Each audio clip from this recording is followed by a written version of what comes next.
အားလုံးပဲမင်္ဂလာပါနော်ဒီကြာသေးလေးကိုကျွန်တော်တို့2020နဲ့5တော့မှဒါ963က953တဲ့9ခါ3 9ထိတ်3ပိတ်ခါဘူးဒီကြော်ဆိုတာကျွန်တော်ကနန်းလေးဖြစ်လာတိတ်တော့မလုံးတော့ဗျာ1000ဘိုးတော့ကြာရင်တော့2000ဘိုးတော့လည်းလုံးပေါ့ကျွန်တော်ဘောဖြစ်ပြီးသွားပြီလားပေါ့ကျွန်တော်တော့ပြီးသွားပြီထင်တာပဲ92ခွထွက်လိုက်မယ်ဆိုတော့ကို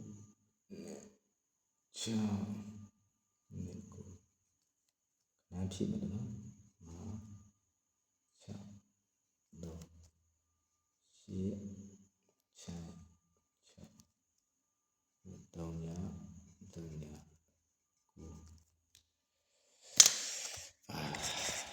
နှစ်ပိတ်လေးတွေပြောတာ92ခွာလေးလို့ပြောတာ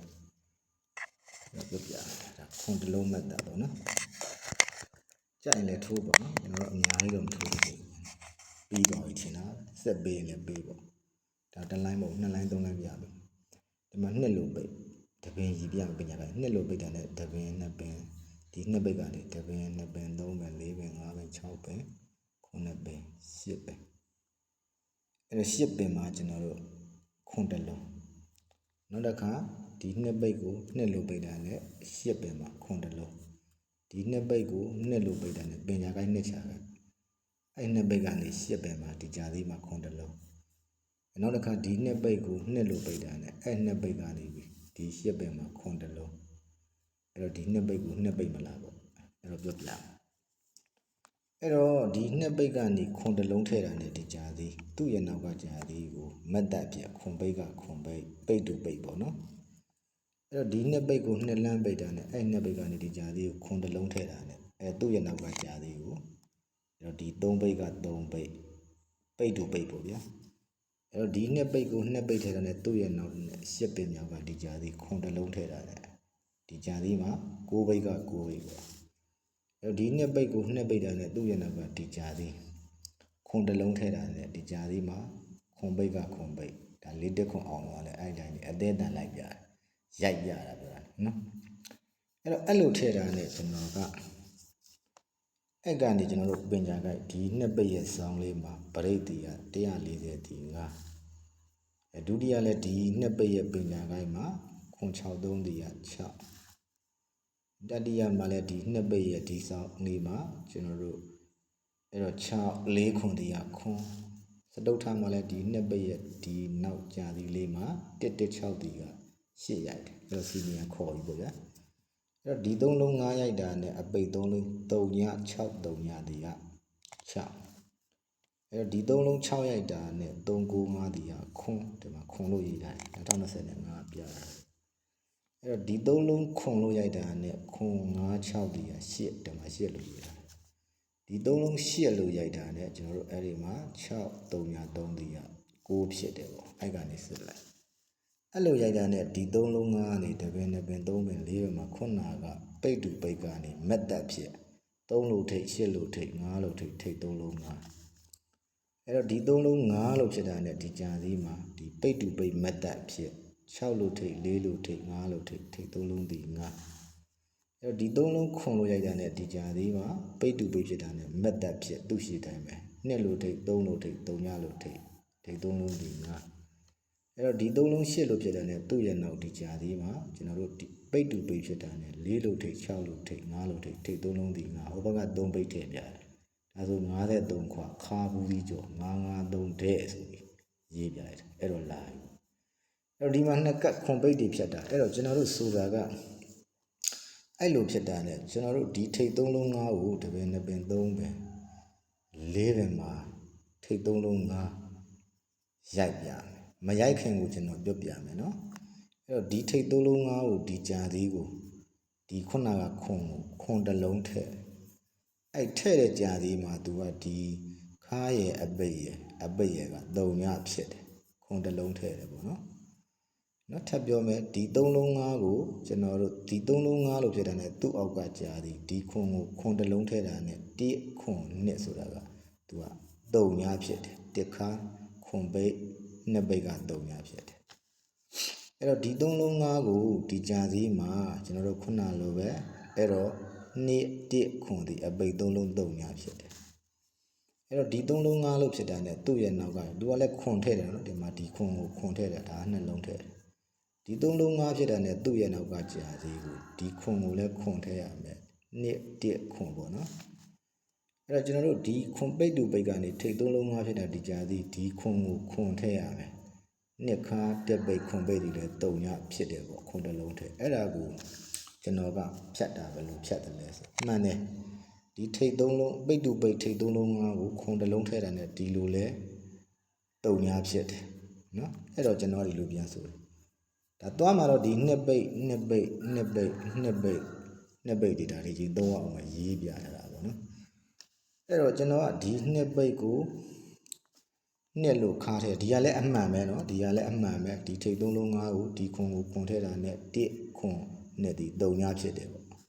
ဒီထိတ်3လုံး5ကိုသူ့အောက်ကကြာသေးကိုကျွန်တော်တို့အဲ့တော့2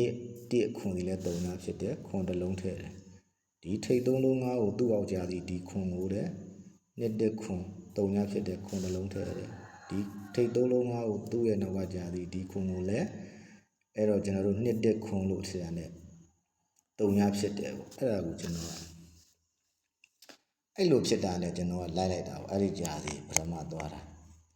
အဲ့တော့ကျွန်တော်ဆက်ပြအဲ့တော့ဒီ3လုံးနှစ်1ခွန်နဲ့3ညဖြစ်တာနဲ့တပင်2ပင်3ပင်မှာဒီ3လုံး5ကိုနောက်ပေါင်းတဲ့ခါနဲ့တည်းရငါအဲ့တော့2 1ခွန်ဒီ3ညဖြစ်တာနဲ့ဒီ3လုံး5ကိုပင်ကြာခိုင်းမှာနောက်ပေါင်းတဲ့ခါနဲ့တည်းငါအဲ့တော့ဒီ3လုံး5လို့ဖြစ်တာနဲ့2 1ခွန်ဒီ3ညဖြစ်တာနဲ့သူ့ရဲ့အောက်ဒီကြာစီပင်ကြာခိုင်းမှာနောက်ပေါင်းတဲ့ခါနဲ့ဒီငါအဲ့တော့ဒီ3လုံး5ကို2 1ခွန်ဒီ3ညဖြစ်တာနဲ့သူ့ရဲ့အောက်ဒီကြာစီမှာနောက်ပေါင်းတဲ့ခါနဲ့ငါအဲ့တော့38အတွဲဆိုထည့်လိုက်တာရှစ်ခါ3ပိတ်ဆို10ခွက်ခင်ဗျားတို့တွတ်တည်ရတယ်မလား3လုံးတူကြီးအဲ့ဒါထိုးသိတဲ့ကနိုင်မပယ်တင်ဘူးအောက်ကလည်းခွန်ဖြစ်ချင်းရှစ်ခါထည့်ပြရတာလေအဲ့ဒီလိုင်းအဲ့တော့ကျွန်တော်ကဒီလိုဆိုလို့အဲ့ဒါကိုဒီလိုဖြတ်တယ်ဟုတ်ပြီဒီမှာက2ခွန်1 3ညဖြစ်တယ်ဒါဆိုရင်ဒီ2ပိတ်ကို2ခါထည့်တာနဲ့အဲ့တော့1လို့ပိတ်ခွန်လို့လည်းပိတ်ရမယ်2 1ခွန်ဒီကလည်း3ညဖြစ်ရမယ်5 8ခွန်လည်း3ညဖြစ်ရမယ်အဲ့တော့ဒီ2ပိတ်ကို2ခါထည့်တာနဲ့1လို့ပိတ်တယ်2ခွန်1ဒီကလည်း3ညဖြစ်ရမယ်အဲ့တော့ခွန်6ခွန်ကလည်း3ညဖြစ်ရမယ်ခုနခွန်တွေထည့်တာပေါ့ဗျာဒီရလာတဲ့ခွန်တွေပေါ့နော်ဟုတ်ပြီဒါဆိုရင်ဒီ2ပိတ်ကို2ခါထည့်တာနဲ့1လို့ပိတ်တာနဲ့2ခွန်1ကလည်း3ညဖြစ်ရမယ်ဒါဆိုခွန်6ခွန်လည်း3ညဖြစ်ရမယ်အဲ့တော့သူသွားတဲ့ကြာစီကအဝေးမသွားအဲ့ဒီကဏ္ဍပြောပြလိုက်ကြကျွန်တော်လဲပေါင်းချင်းက3တန်ရ9တန်ရ6ထိပ်နဲ့သူ့ရှိတဲ့ကဏ္ဍဒီကဏ္ဍတင်ကွက်630တလိုင်းနဲ့တော့မဟုတ်ဘူးပေါ့ဒီကလည်းသူကခွန်တစ်လုံးထည့်တာနဲ့သူကပေါင်းချင်း9ပေါင်းချင်းက4လား3လား5လားဟုတ်ကွာဒီကပြောရပါတယ်သူကအဝေးမသွားဘူးပေါ့ထားလိုက်ပါတော့အဲ့တော့ကျွန်တော်ဆိုလိုတဲ့အဓိပ္ပာယ်တွေကဘယ်လိုဆိုလိုလဲဒီကြာသေးကိုကြည့်တာအဲ့တော့ကျွန်တော်က2ခွန်1ဒီ3ညဖြစ်ရမယ်2ခါ1ပိတ်ခွန်ပိတ်နဲ့3ညဖြစ်ရမယ်ဒါမှလည်း5ခွန်8ဒီ3ညဖြစ်ရမယ်အဲ့တော့2ခွန်1ကိုဖြစ်တာနဲ့ဒီ2ပိတ်ကို2လို့ပိတ်တာနဲ့1ခွန်2လည်း3ညဖြစ်ရမယ်အဲ့တော့ဘာဘူးလို့62ခွဒီနဲ့ကြာမယ်ပြောလဲဒီမှာက6ခွန်ဒီကထိတ်3လုံး9အဲ့ထိတ်3လုံး9လို့ထိတ်တာနဲ့9ခွန်3ဆိုတာခါ3လုံးပြန်ဖို့ပြောချင်တာတယ်လို့ဗျာဒီနေရာမှာခွန်လို့ပိတ်မှာပေါ့လေ2 1ခွန်ဒီ3ညဖြစ်ရမယ်နှစ်ချက်ခတ်တာပေါ့2 1ခွန်ဒီ3ညဖြစ်ရမယ်5 8ခွန်ဒီလည်း3ညဖြစ်ရမယ်အဲ့တော့ဒီ2 1ခွန်ကိုဒီနှစ်ခါကိုလည်း2လို့ပိတ်ရမယ်1ခွန်2လည်းဖြစ်ရမယ်3ညဖြစ်ရမယ်ပေါ့အတူတူပို့ပြီးတော့စဉ်ကြည့်ရတာရှင်းအောင်ပေါ့ဒီမှာနှစ်ချက်ခတ်ချင်လို့အဲ့ဒါဆိုဒီမှာ6ထိပ်ထည့်တယ်ပေါ့နော်2 1ခွန်ကို1ခွန်2လို့ပိတ်အောင်ဒီမှာ6ခွန်အဆောင်3လုံး9လို့ထိပ်တာနဲ့အဲ့တော့9ခွန်3ဆိုတာခါ3လုံးဒီ9ပြန်ရိုက်တယ်ပေါ့အဲ့တော့ဒီမှာလည်းသူ့လိုပဲ2 1ခွန်ဒီလည်း3ညဖြစ်ရမယ်ခွန်6ခွန်ဒီလည်း3ညဖြစ်ရမယ်နှစ်ခါကို2ပိတ်တာနဲ့ အဲ့တော့ကျွန်တော်တို့တီးခွန်နှစ်ဒီလေတုံညာဖြစ်မှာဘာလို့ဒီမှာ62ခွသွားလဲပရမနှစ်ပြားပေါ့နော်ခွန်9လို့ထိတာနဲ့နှစ်ချက်ပေါ့ခုနလိုပဲဒီလိုတုံညာမယ်ဒီလိုတုံညာမယ်ပေါ့နော်ခွန်9လို့လည်းထိရမယ်6ခွန်ဆိုတာလည်းခါသုံးလုံး9ထည့်တယ်ပေါ့နော်အဲ့တော့ဒီမှာလည်း1ခွန်ဒီတုံညာဖြစ်ရမယ်ခွန်6ခွန်လည်းတော့တုံညာဖြစ်ရမယ်ပေါ့အဲ့တော့ဒီနှစ်ခါကိုနှစ်ပိတ်တာနဲ့1ခွန်နှစ်ဒီလည်းတုံညာဖြစ်ရမယ်ဒါဆိုရင်သူ့ကို9ထည့်မယ်ဒီမှာကျွန်တော်တို့ပြည့်ဘက်ကတုံညာထိတ်သိတာပေါ့ဗျာနော်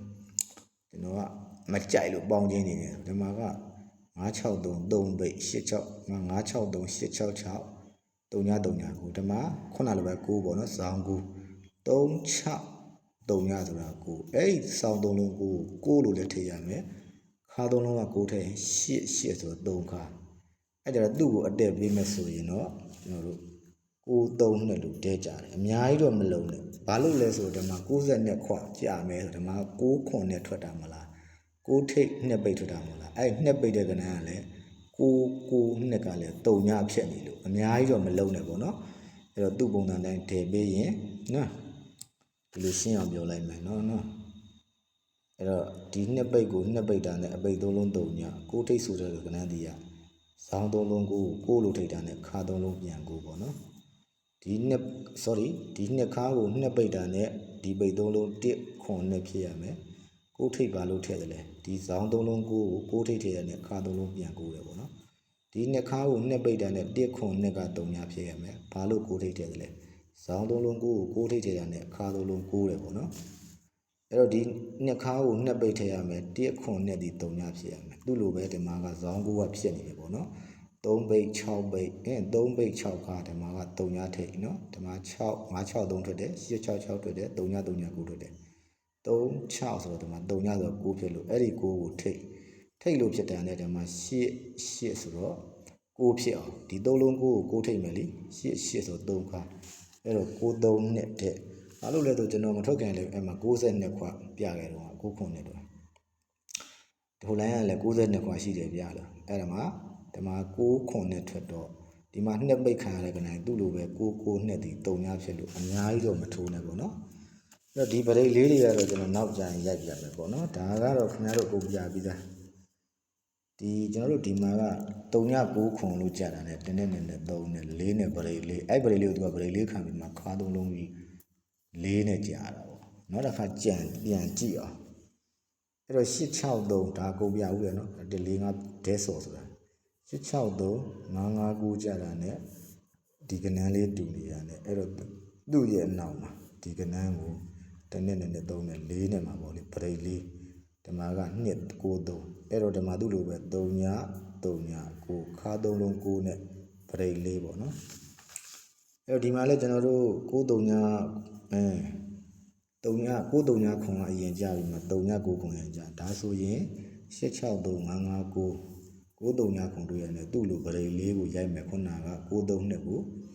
အဲ့တော့ဒီမှာက8ဆို3ခါပေါ့နော်ခုနက93နဲ့ဒါမှမဟုတ်ဒီကားကြည့်မယ်ခါ3လုံး4နဲ့ပရိတ်လေးခါ3လုံး4ဆိုဒီမှာကကျွန်တော်တို့8ရှိတော့8ခါအဲ့တော့8 4နှစ်နဲ့93နှစ်ပေါ့နော်ကျွန်တော်ပြောနှစ်ပိတ်ပရိတ်လေးနှစ်ပါပရိတ်လေးဆိုရင်နှစ်ပိတ်ပရိတ်လေးကောင်းတယ်ပေါ့ဒီလိုဆိုလို့အဲ့တော့ဒီလောက်ပါပဲနော်အဲ့တော့ဒီတိုင်းနဲ့ပတ်သက်ရင်ကျွန်တော် live မှာလည်းရှင်းမပြတော့ဘူးဗျာနော်အဲ့တော့ပြီးရဘက်ကလည်းကျွန်တော်တို့3ညထိပ်ဆိုသိတယ်ဒါကထိပ်သိစားမဟုတ်ဒါ2020နဲ့9တော့ကလည်းသူကတော့ဒီမှာ62ခွဆိုတဲ့ကဏ္ဍကိုဒီ3လုံး9တယ်9ထိပ်တယ်ဘာညာပြောတာဒီမှာဆွဲထားတာဒီနော်ဒါအခုမှဒါကကလနာထဲမှာခောက်သိမ်းထားတာ145ဒဲဆိုတော့တော့မင်းပေါက်ပြီးဆို145ဒဲအစိုးအဲ့ဒါတော့145ထွက်တော့ဒါကြံတဲ့ကဏ္ဍတွေကုန်ရေးပြတာ145ဒီတပွက်ဒဲကြံတာလို့ကုန်စီရေးပြတာလေဟာအဲ့တော့ကျွန်တော်တို့အခုဒီမှာပြည့်တာခောက်သိမ်းကြတာနောက်တော့ဆွဲပြင်းလို့အဲ့တော့2026လို့26လို့ရေးလိုက်တာနော်တရက်4လပေါ့နော်အဲ့တော့93နှစ်အဲ့တော့ကျွန်တော်တို့ဓမ္မက4 8နှစ်နော်အဲ့တော့ဒီကဏ္ဍကိုခုနပြောလို့အများကြီးတော့မလုံးနဲ့နော်ဒီမှာက62ခွာကိုအပိတ်3လုံး3ညာဖြစ်တယ်ဒီလိုရှင်းအောင်နော်ဒီမှာလဲ62ခွာကိုအပိတ်3လုံး3ညာဖြစ်တယ်နှစ်ချလိုက်62ခွာတယ်ဒီမှာ ကိုဆိုနှစ်ဖြစ်သွားတယ်2000လောက်တော့ထိုးပေါ့နော်93နှစ်ကိုဒါလေးပို့ထိုးရင်ပို့တော့နော်ဒီ4 8နှစ်ကိုနော်โอเคဒီလောက်ပါပဲဗျာနော်ကျွန်တော်စနေနေ့ညလောက်ဆိုတော့ရမှာပါအဲ့တော့ subscribe လေးနှိပ်ထားလိုက်ဗျာနော်ကျွန်တော်မိုးကနန်းလေးအကုန်စီးပြီးတော့ site ပြပေးမယ်နော်ဒီရဲ့ဘက်ကကျွန်တော်ကနန်းကဘောင်းကိုသုံးနေဆိုတာကမထွက်ခင်ရတဲ့ကြိုပြထားတာဗျာနှစ်ဦးကိုခုံတွဲဆိုတော့တိမှာပါကျွန်တော်ပြပေးမယ်နော်ကဲ subscribe လေးလည်းနှိပ်စမ်းပါဗျာနော်မနှိပ်ရသေးတယ်လို့ရှိသေးတယ်မတောင်းဘူးပါဘူးနော်ကျွန်တော်အဲ့ဒါမျိုး subscribe ကနှိပ်ပါလို့လည်းမခိုင်းဘူးလက်မနှိပ်ပါလို့လည်းမခိုင်းဘူးပေါ့နော်